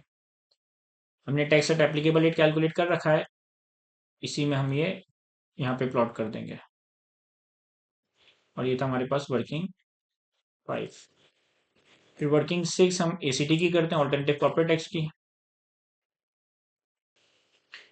ऑल्टरनेटिव कॉर्पोरेट टैक्स के लिए हम लेंगे profit before tax. Profit before tax का नंबर कितना है? प्रॉफिट बिफोर टैक्स का नंबर है हमारे पास 46,500। 46,500। मैं टैक्स के हिसाब से एडजस्टमेंट्स बाद में करूंगा, पहले मैं अकाउंटिंग के प्रॉफिट को सही कर दूं, क्योंकि अकाउंटिंग के प्रॉफिट में भी गड़बड़ है। अकाउंटिंग के प्रॉफिट में इस सवाल में दो गड़बड़ है। एक तो ये सेल प्रोसीड्स इन्होंने अदर इनकम में शामिल कर दी है, जबकि ये सेल प्रोसीड्स है ही नहीं, क्योंकि हमने बुक वैल्यू पे बेचा है, तो अकाउंटिंग गेन कुछ नहीं होना चाहिए था। तो less cell proceed of 5 vehicles, ये अकाउंटिंग का एरर है, 2450,000। मैं लिख देता हूँ यहाँ अकाउंटिंग एरर। और दूसरा, अदर इन्फॉर्मेशन लिखा हुआ था कि हमने शेयर ऑफ ईओपी को शामिल ही नहीं किया हुआ। ठीक है, शेयर ऑफ ईओपी, अगर आपके पास एक कंपनी किसी ईओपी का पार्टनर है, तो उस ईओपी से मिलने वाला शेयर आपके अकाउंटिंग प्रॉफिट का पार्ट बनेगा। ऐड कर देते हैं शेयर ऑफ ईओपी 1250,000। ये आपके पास अकाउंटिंग प्रॉफिट एडजस्टेड आया है। ये आपके पास profit before, sorry accounting profit नहीं, प्रॉफिट बिफोर टैक्स एडजस्टेड आया है कि आपने अकाउंटिंग प्रॉफिट बिफोर टैक्स को सही किया। अब इसमें सेक्शन 113C की एडजस्टमेंट्स करेंगे। 113C में हम क्या एडजस्टमेंट्स कर देते हैं कि 113C में हम बहुत सारी इनकम्स को एक्सक्लूड करते थे। मैंने आपको पूरा एक फॉर्मेट लेक्चर्स के दरमियान बना के बताया होगा कि हम एग्जाम इनकम को हटा देते थे, सेपरेट ब्लॉक की इनकम, एफटीआर की इनकम, एमटीआर की इनकम को हटा देते थे, तो ये सारी चीज़ें। फिर हमारे पास जो नोशनल इनकम होती थी उससे भी हम एक्सक्लूड कर देते थे, तो वो सारी चीज़ें आएंगी। एक आ जाएगा हमारे पास income from associate under equity accounting. फिर हमारे पास आ जाएगा सेपरेट ब्लॉक। सेपरेट ब्लॉक हमारे पास दो चीज़ों पे है, एक सिक्योरिटीज पे और एक इमूवेबल प्रॉपर्टी पे। फिर हमारे पास एक्सपोर्ट्स की इनकम आएगी, जो कि एमटीआर में जा रही है। और कोई इनकम हमें याद आ रही है? एग्जाम इनकम कोई नहीं है सवाल में, एमटीआर की एक इनकम है, सेपरेट ब्लॉक की दो इनकम थी, इनकम फ्रॉम एसोसिएट था। ठीक। तो देखिए, इनकम फ्रॉम एसोसिएट पीबीडी में कितना शामिल है? मेरे ख्याल है 20 मिलियन था। तो 20 मिलियन का अमाउंट यहाँ लिखा हुआ था, 20 मिलियन का इनकम फ्रॉम एसोसिएट था, ये हटा देंगे। अब देखिए, सिक्योरिटीज का अकाउंटिंग में कितना अमाउंट शामिल था? हमने जो सिक्योरिटीज की इनकम कैलकुलेट की, वो तो हमने 6.3 मिलियन कैलकुलेट की है। लेकिन अकाउंटिंग में सिक्योरिटीज की इनकम कितनी शामिल थी, हमने अदर इनकम में देखा था। अदर इनकम में जो सिक्योरिटीज के ऊपर इनकम शामिल थी ना, वो कितनी थी? 6 मिलियन। तो हम 6 मिलियन ही हटाएंगे, इस सवाल में दिया हुआ भी है। Other income includes gain on sale of securities of 6 million, तो -6 million. Immovable property, immovable property की जो टैक्स की इनकम थी, इमोल प्रॉपर्टी पे जो टैक्स का कैपिटल गेन था वो 7 मिलियन था। लेकिन अकाउंट्स में थोड़ी कोई गेन रिकॉर्ड हुआ था। ये तो हमने अपने यहाँ एक लैंड प्राइस एर्निंग्स के तौर पे डिस्ट्रीब्यूट कर दिया, तो हमने टैक्स लॉ में डिस्पोजल के तौर पे capital gain, asset capital gain calculate किया। टैक्स में तो हमने इसको मार्केटिंग एक्सपेंस रिकॉर्ड किया होता, तो टैक्स में तो कोई इमोल प्रॉपर्टी के ऊपर गेन रिकॉर्डेड ही नहीं।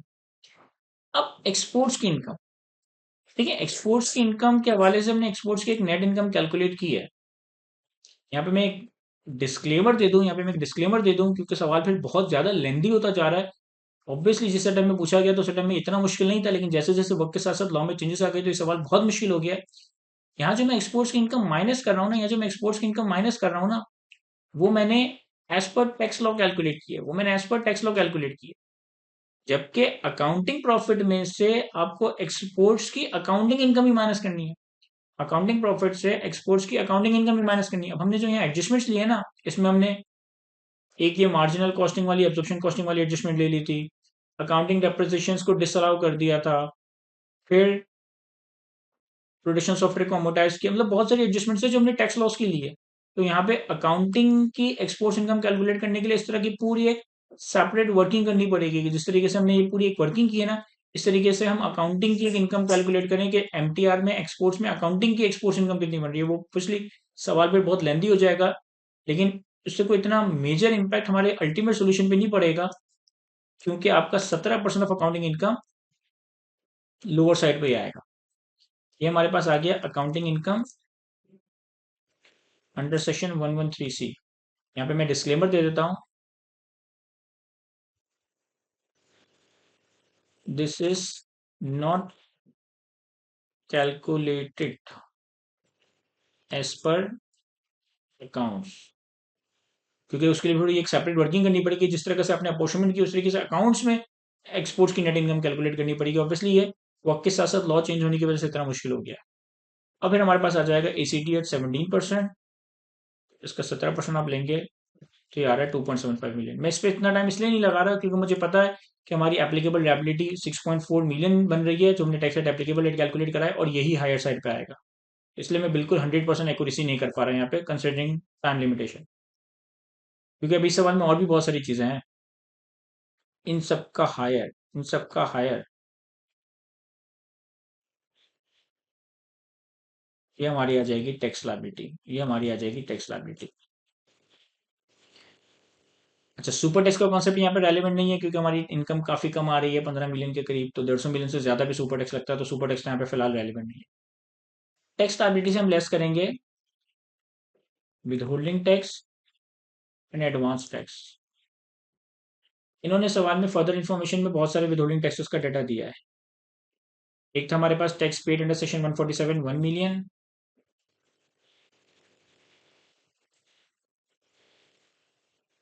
फिर था हमारे पास tax deducted on imports 1.2 million,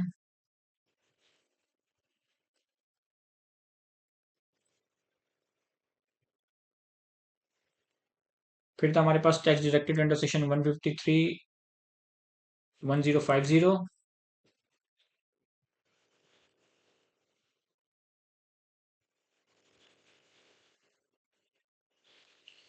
फिर था हमारे पास tax deducted on realisation of export proceeds 6 lakh.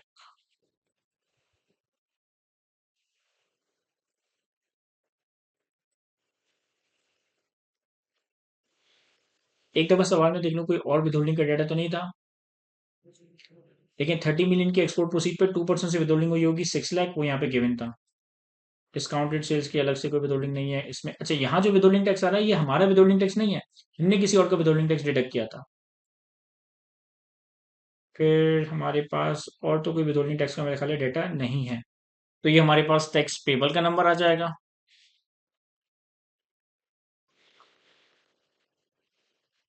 ये हमारे पास टैक्स पेबल का नंबर आ गया। अच्छा, हमने अब इस सवाल में जेडजे लिमिटेड की टैक्स लायबिलिटी कैलकुलेट की by working out the tax liability at applicable rate. फिर हमने क्या कहते हैं टर्नओवर टैक्स कैलकुलेट किया, ऑल्टरनेटिव कॉर्पोरेट टैक्स कैलकुलेट किया, विदहोल्डिंग टैक्सेस को एडजस्ट किया, टैक्स पेबल आ गया। अब इस सवाल में ना हमसे डिफॉल्ट सरचार्ज वगैरह भी कैलकुलेट करने के लिए कहा गया था। सवाल में बेसिकली दो तरह के डिफॉल्ट सरचार्ज है जो कि रेलिवेंट हो सकते हैं, जो कि यहाँ पे वर्कआउट किए जा सकते हैं। एक तो हमें ये देखना है कि क्या हमने क्वार्टरली एडवांस टैक्स और विदहोल्डिंग की मद में हमारी जो ओवरऑल टैक्स लायबिलिटी है इसका एटलीस्ट 90% डिस्चार्ज कर दिया। और दूसरा, जो हमें प्राइस एंड विनिंग्स की डिस्ट्रीब्यूशन पे 10 मिलियन पे विदहोल्डिंग करनी थी, जो हमने विदहोल्डिंग नहीं की, उसके ऊपर अकॉर्डिंगली जो भी डिफॉल्ट चार्ज वगैरह बनता है, तो दोनों डिफॉल्ट चार्जेस को हम कैलकुलेट करते हैं। सबसे पहले default surcharge under section 147 read with section 205। हम section 147 quarterly advance tax read with section 205 that is default surcharge का सेक्शन, उसके तहत देखते हैं कि डिफॉल्ट सरचार्ज बनता है या नहीं बनता। देखिए, हमारी जो टैक्स लायबिलिटी वर्कआउट हुई है इस सवाल में कोई भी एफटीआर की टैक्स लायबिलिटी नहीं है, सारी normal tax regime final tax regime की टैक्स लायबिलिटी। तो ये है हमारे पास 6.483620। अब हमें चाहिए था कि हम अपनी टैक्स लायबिलिटी का कम से कम 90% by way of advance tax, by way of quarterly advance tax और विदहोल्डिंग टैक्स डिस्चार्ज कर देते। तो 90% of tax liability 90% of tax liability आ जाएगा 6.4 मिलियन का 90%। इतनी liability by way of default surcharge हमने डिस्चार्ज करनी थी। इससे अगर मैं लेस करूं withholding tax and advance tax, कि हमने कितना विद होल्डिंग टैक्स और एडवांस टैक्स ऑलरेडी पे कर दिया है, तो हमने जो जो सारी विद होल्डिंग्स कैलकुलेट की थी इसे मैं यहाँ प्लॉट कर देता हूँ। अब 90% ऑफ द टैक्स लायबिलिटी से अगर हम विद होल्डिंग टैक्स और default surcharge withholding tax और एडवांस टैक्सेस माइनस करें, तो ये हमारा बेसिकली आ गया एक्सपोजर टू डिफॉल्ट सरचार्ज। अब डिफॉल्ट सरचार्ज के लिए हमें बेसिकली डिफॉल्ट सरचार्ज कैलकुलेट करना होगा at higher of. Default surcharge का जो रेट होगा, rate of default surcharge would be higher of ट्राइबॉल प्लस 3% और 12% पर एनम।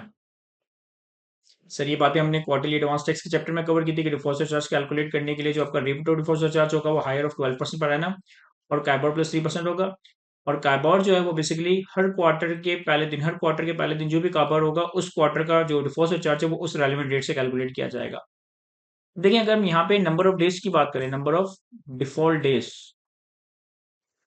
हमारे पास इस सवाल में जो टैक्स ईयर था वो tax year special tax year था, 30 सितंबर 2006। तो स्पेशल टैक्स ईयर के केस में जो नंबर ऑफ डेज कैलकुलेट होते हैं वो होते हैं from the first day of the quarter, from the first day of the last quarter, यानी कि 1 जुलाई 2006, from the first day of the last quarter till the earlier of assessment date और the tax year end date, till the earlier of assessment date और the tax year end date. Sir ये बातें आपने कहाँ पढ़ाई थी? ये बातें हमने क्वार्टरली एडवांस टैक्स के ही सेक्शन में पढ़ी थी कि स्पेशल टैक्स ईयर के केस में from the first day of the fourth quarter till the earlier of the date on which assessment is made और the last day of the special tax year. तो special tax year के case में last day of the special tax year ही हमारा earlier बनता है। तो 1 जुलाई से लेकर 30 सितंबर 2006 तक ये नंबर ऑफ डेज बन जाएंगे हमारे पास, जुलाई के 31 डेज, अगस्त के 31 डेज और सितंबर के 30 डेज। अब हमें यहाँ पे काइबोर्ड गिवन नहीं है तो मैं काइबोर्ड ऑन 1 जुलाई 2006, बेसिकली जो सितंबर क्वार्टर है, जुलाई अगस्त सितंबर, ये सितंबर क्वार्टर है। तो मैं जो कैबोर्ड ऑन 1 जुलाई 2006 अज्यूम कर रहा हूँ, सवाल में गिवन नहीं है क्योंकि अगेन पुराना सवाल है। मैं अज्यूम कर लेता हूँ लेट से कि 15% कैबोर है। अगर 15% कैबोर है तो ऑब्वियसली कैबोर प्लस 3% ये हो जाएगा 18% और ये तो 12% ही है, ये हमारे पास 12% गिवन है। तो कैबोर प्लस 3% 15% हो गया, 18% हो गया और 12% पर रहना। तो हमारे पास जो रेट ऑफ डिफॉल्ट सरचार्ज ये होगा 18%। और अगर हम finally amount of default surcharge calculate करें तो ये आ जाएगा 1.985 इंटू 18% इंटू 92 डिवाइडेड बाई 365। तो एक्सपोजर टू डिफॉल्ट सरचार्ज का amount multiply by 18% multiply by 92 divide by 365, ये हमारे पास अमाउंट ऑफ डिफॉल्ट सरचार्ज आ गया। और ये जो हमने डिफॉल्ट सरचार्ज कैलकुलेट किया ये basically quarterly advance tax read with section 205 default surcharge के तहत कैलकुलेट किया। एक और डिफॉल्ट सरचार्ज है हमारे pass on incorrect withholding of tax on payment of price. हमने जो बेसिकली प्राइस एंड विनिंग्स की पेमेंट्स की है, जो लैंड हमने प्लॉट ऑफ लैंड हमने प्राइस एंड विनिंग्स के तौर पे दिया था उस पर हमने विदहोल्डिंग टैक्स डिडक्ट नहीं किया था। अब देखिए हमारे पास fair market value of price, ये हमारे पास सवाल में अवेलेबल था 10 मिलियन, ठीक है। Withholding tax at the rate of 20% under section 156 के तहत इस अमाउंट पे 20% हमने विदहोल्ड करना था। इस विदहोल्डिंग के अमाउंट से मैं लेस कर देता हूं कि actual withholding tax paid to FBR, हमने कितना विदहोल्डिंग टैक्स एक्चुअली एफबीआर को पे कर दिया। इन्होंने हमें सवाल में बताया था कि 6 लाख रुपए का विदहोल्डिंग टैक्स हमने अगस्त में पे कर दिया था। Withholding tax of 6 lakh that is 20% of the purchase price paid in August. और एक्चुअली विदहोल्डिंग कितनी करनी थी? 2 मिलियन की। तो 2 मिलियन से हम 6 लाख लेस कर देते थे और लेस करने के बाद जो हमारे पास रिमेनिंग अमाउंट बचेगा वो बनेगा 14 लाख। तो ये विदहोल्डिंग शॉर्टफॉल है। अब विदहोल्डिंग शॉर्टफॉल भी हमसे रिकवर किया जा सकता है, विदहोल्डिंग टैक्स का जो शॉर्टफॉल है वो भी हमसे रिकवर किया जा सकता है और डिफॉल्ट चार्ज भी रिकवर किया जा सकता है। अब डिफॉल्ट चार्ज के लिए बेसिकली अगेन यहाँ पे जो नंबर ऑफ डेज कैलकुलेट करना है वो हमारे पास डायरेक्टली तो अवेलेबल नहीं है, लेकिन हम कुछ ना कुछ अजम्पशन ले लेंगे। देखिए, अगस्त में हमने ये प्राइस दिया है, अब अगस्त की कौन सी डेट पे ये डेट नहीं बताई, तो हम अज्यूम कर लेते हैं कि हम चलते हैं 1 अगस्त 2006 से। अच्छा, कब तक, यानी कि कब तक, तो ये भी नहीं बताया कि आज क्या तारीख है। मैं अज्यूम कर लेता हूँ कि ईयर एंड तक, ईयर एंड पे हम डिफॉल्ट सर्चेस हमसे रिकवर कर लिया जाएगा। ये अगेन अजम्पशन पे चल रहा है, क्योंकि डेज अवेलेबल नहीं है, तो जो भी डेज रेलिवेंट होंगे, तो 1 अगस्त 2006 से लेकर 30 सितंबर 2006, रेट ऑफ डिफॉल्ट सरचार्ज। अब देखें, 1 अगस्त से लेकर 30 सितंबर 2006, 1 अगस्त 2006 से लेकर 30 सितंबर 2006, ये सितंबर क्वार्टर है। और सितंबर क्वार्टर का मतलब है जुलाई अगस्त सितंबर, जुलाई अगस्त सितंबर। 1 जुलाई पे हमने काइबोर अज्यूम किया था 15%, काइबोर प्लस 3% हो गया 18%, और 12% का रेट फिक्स था, तो इन दोनों का हायर ले लेंगे हम। जगह मैं नंबर ऑफ डेज कैलकुलेट करूं, अगस्त सितंबर, अगस्त और सितंबर, और डिफॉल्ट सरचार्ज का रेट कितना था, 18%।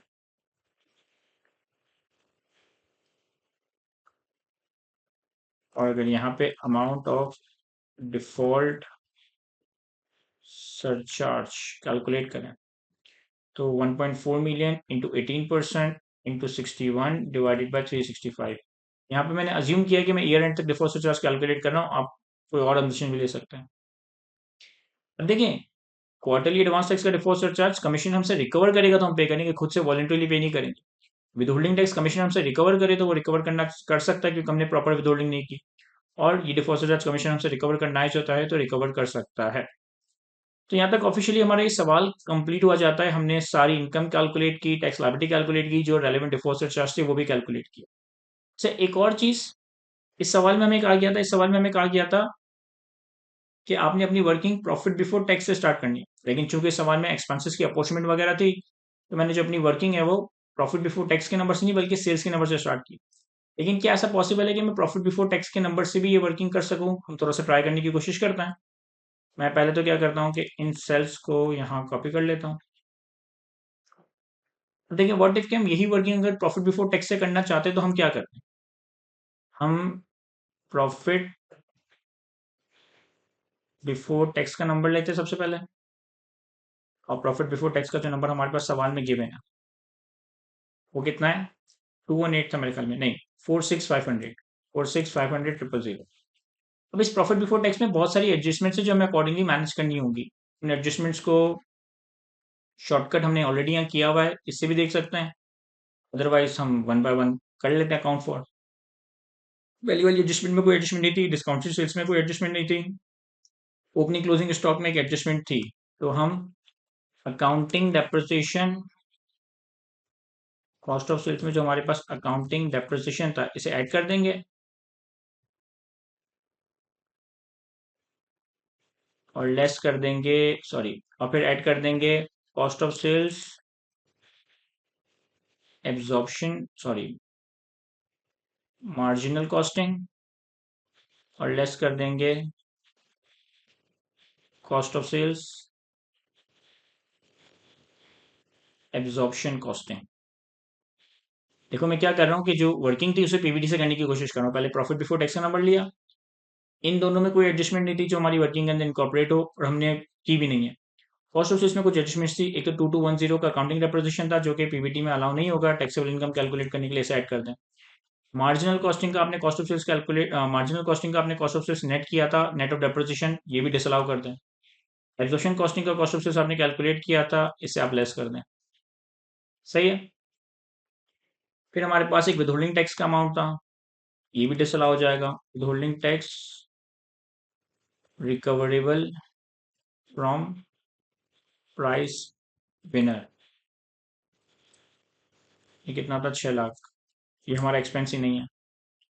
फिर हमारे पास प्रोडक्शन सॉफ्टवेयर का था, इसे हमने अमोटाइज करना था, ad production software, that is 18 lakh, इसे अमोटाइज करना था। फिर हमारे पास कॉस्ट ऑफ रैम था, 6.5 लाख।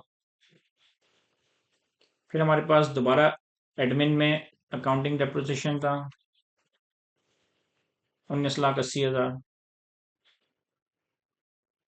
फिर हमारे पास अदर इनकम्स में कुछ इनकम्स थी, लेस सेल प्रोसीड कितनी, 2450 इसमें फिर हम ऐड कर देंगे टैक्स गेन ऑन डिस्पोजल। वो कितना था हमारे पास, हमने कैलकुलेट किया था, टैक्स गेन डिस्पोजल 1930। और क्या चीज़ें थी, फिर इनकम फ्रॉम एसोसिएट था, ये भी लेस कर देंगे।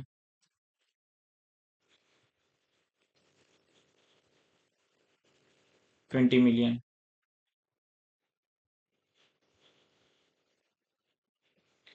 फिर हमारे पास अगले पॉइंट में कैपिटल गेन की इनकम थी,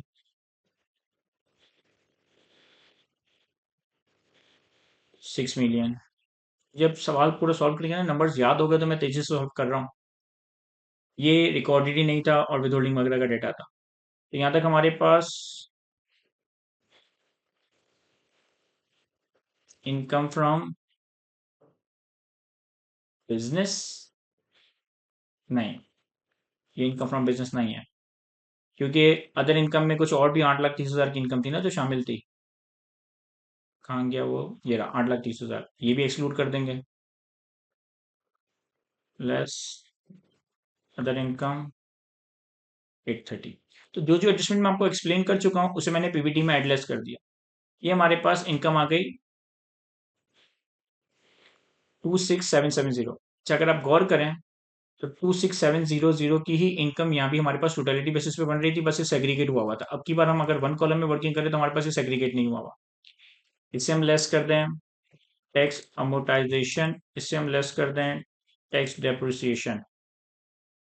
ऑलरेडी मैंने कैलकुलेट कर रखा है तो मुझे दोबारा से कैलकुलेशन करने की जरूरत नहीं। ये टैक्स अमोर्टाइजेशन का नंबर था 72,000 और टैक्स डेप्रिसिएशन सवाल में गिवन था 4.3 मिलियन। तो ये हमारे पास